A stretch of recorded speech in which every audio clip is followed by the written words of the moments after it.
YTN을 향한 시청자 의견이라면 모두 귀 기울여 듣고 답하는 시청자 톡톡 Y 시간입니다. 오늘 주목한 시청자 의견을 AI 앵커 Y온이 소개해드립니다. 지금 바로 만나보시죠. 안녕하세요. AI 앵커 Y온입니다. 오늘의 첫 번째 주제는 장기 요양기관에 대한 시청자 의견을 들어봤습니다. 자세한 내용 지금 바로 보시죠.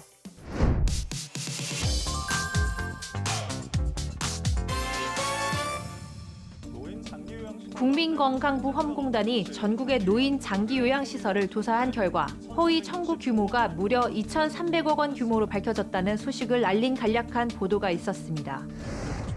노인 장기요양시설 가운데 90%가 넘는 곳이 장기요양급여를 허위로 청구해 2,365억 원이 부당 청구된 것으로 나타났습니다. 국민건강보험공단의 조사 결과와 조사 내용 등을 짤막하게 전한 보도로 이슈의 핵심을 전해드릴 수 있었는데요.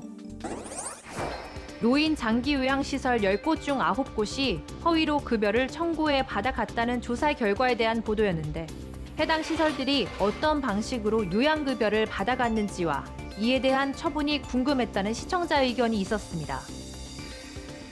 시청자의 이해를 돕기 위해 시청자 톡톡 Y에서 장기요양기관의 요양급여 허위 청구에 대해 알아봅니다.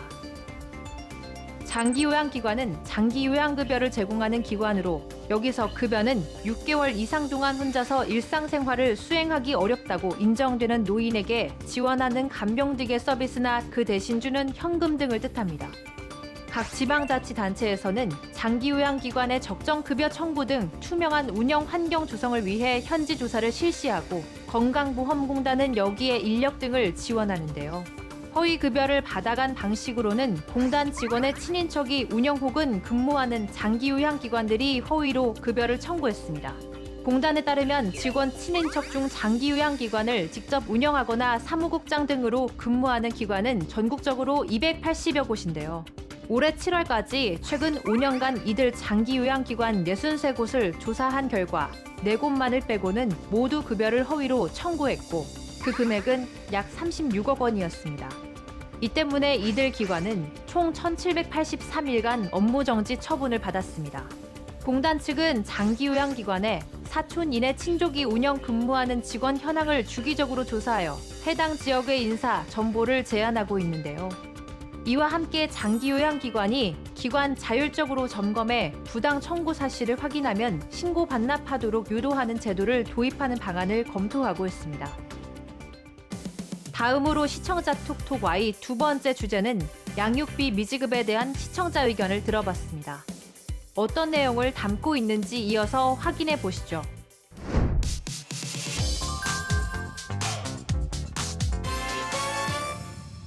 이혼한 뒤 양육비를 주지 않은 부모의 신상 정보를 공개하는 시민단체 대표가 유죄를 확정받았습니다.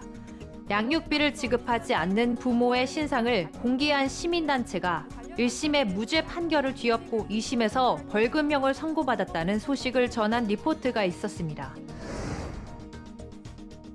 시민단체 양육비 해결 모임의 강민서 대표는 2018년부터 배드 페어런츠라는 인터넷 사이트에서 양육비를 주지 않는 부모들의 신상을 폭로했습니다.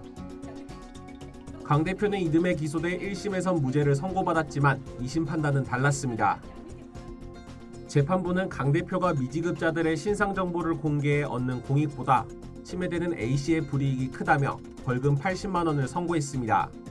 법원이 1심 판결과 다른 2심 판결을 내린 이유를 설명하고 근본적으로 문제가 되는 양육비 미지급에 관련한 처벌 수위가 강해져야 함을 주장한 관련 단체들의 목소리도 함께 전했는데요. 양육비 미지급 부모의 폭로 사이트를 운영한 시민단체 대표가 2심에서 유죄를 선고받았다는 보도였는데 관련해 양육비 채무 불이행자에 대한 법적 제재와 추진 중인 입법안 등이 궁금하다는 시청자 의견이 있었습니다. 시청자 톡톡 Y에서 양육비 미지급 관련 법적 제재와 관련 법안에 대해 살펴봅니다. 미성년 자녀의 양육비 청구와 이행 확보를 지원하는 양육비 이행관리원은 현재 한국건강가정진흥원 내부 조직으로 운영되고 있으나 9월에 독립하게 되는데요. 양육비 이행관리원이 출범한 지 10년 동안 비양육 부모로부터 받아낸 양육비가 2천억 원을 넘었습니다. 양육비 이행 금액은 2015년 25억 원에서 2021년 1,112억 원, 2023년 1,772억 원 등 매년 수백억 원씩 쌓였습니다.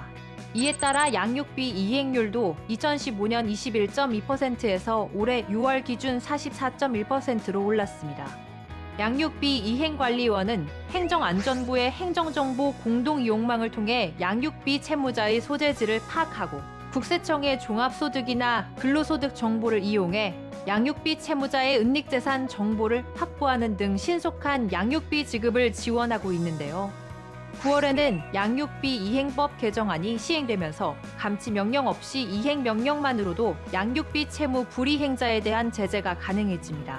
국가가 한부모 가족에게 양육비를 먼저 지급한 뒤 비양육자로부터 나중에 받아내는 양육비 선지급제 도입도 추진되고 있습니다. 마지막으로 오늘 시청자 톡톡 Y 세 번째 주제는 아동 지문 등록에 대한 시청자 의견을 들어봤습니다. 이어지는 내용도 지금 바로 만나보시죠.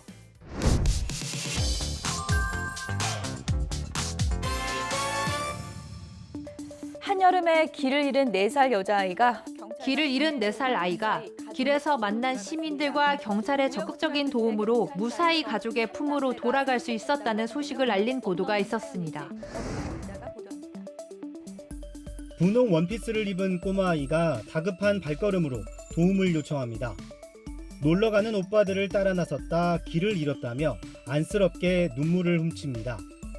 경찰은 가족에게 연락하기 위해 아이를 파출소로 데려와 지문을 확인했지만 등록돼 있지 않았습니다. 그럼에도 혼자서 멀리 걸어 나오진 못했을 거로 보고 아이를 순찰차에 태워 편의점 근방을 수색했습니다. 길을 잃었던 아이가 결과적으로 가족을 찾았지만 지문 등록을 해뒀더라면 좀 더 빠른 시간 안에 가족에게 연락이 가능했을 거라고 언급하기도 했는데요. 길을 잃은 4살 아이가 경찰과 시민들의 도움으로 가족을 찾았다는 사연을 소개한 보도였는데 아동 지문 등록에 대한 간단한 언급이 있었지만 좀 더 친절하게 안내하는 구성을 갖췄다면 생산적이었겠다는 시청자 의견이 있었습니다. 자세한 내용을 보충하기 위해 시청자 톡톡 Y에서 아동 지문 등록에 대해 알아봅니다. 최근 아동 실종 예방의 중요성이 높아짐에 따라 미리 아동의 정보를 등록해 놓고 실종되었을 때 등록된 자료를 활용해 신속히 발견하는 사전 등록제에 대한 홍보 필요성도 높아지고 있는데요. 우리나라는 아동 여성 장애인 경찰 지원센터에서 사전 등록제를 시행하고 있습니다. 사전 등록제는 18세 미만의 아동, 지적, 자폐, 장애인, 치매 환자를 대상으로 지문과 사진, 보호자 인적 사항 등을 미리 경찰청 시스템에 등록해 신속하게 실종자를 발견할 수 있도록 돕는 제도입니다. 사전 등록을 위해서는 크게 3가지 방법이 있는데요. 첫째, 가까운 경찰서나 지구대를 직접 아동 등과 방문해 등록하는 방법이 있습니다. 둘째, 안전드림 홈페이지에 접속해 아이 등의 사전 정보를 등록 후 가까운 경찰서나 지구대의 방문해 지문을 등록하는 방법이 있습니다. 셋째, 안전드림 어플을 다운받아 아이 등의 사전 정보 및 지문을 등록할 수 있습니다. 안전드림 홈페이지나 어플에서는 실종 아동을 조회하거나 검색할 수 있고 나이 신고 내역을 조회 및 수정하고 접수증을 발급받을 수도 있습니다. 그 외에도 자세한 내용을 안전드림 홈페이지나 어플을 통해 확인해 보시길 바랍니다. YTN 방송의 부족한 부분을 채우는 시청자 톡톡 Y 시간. 다음 주도 다양한 시청자 의견과 함께 돌아오겠습니다.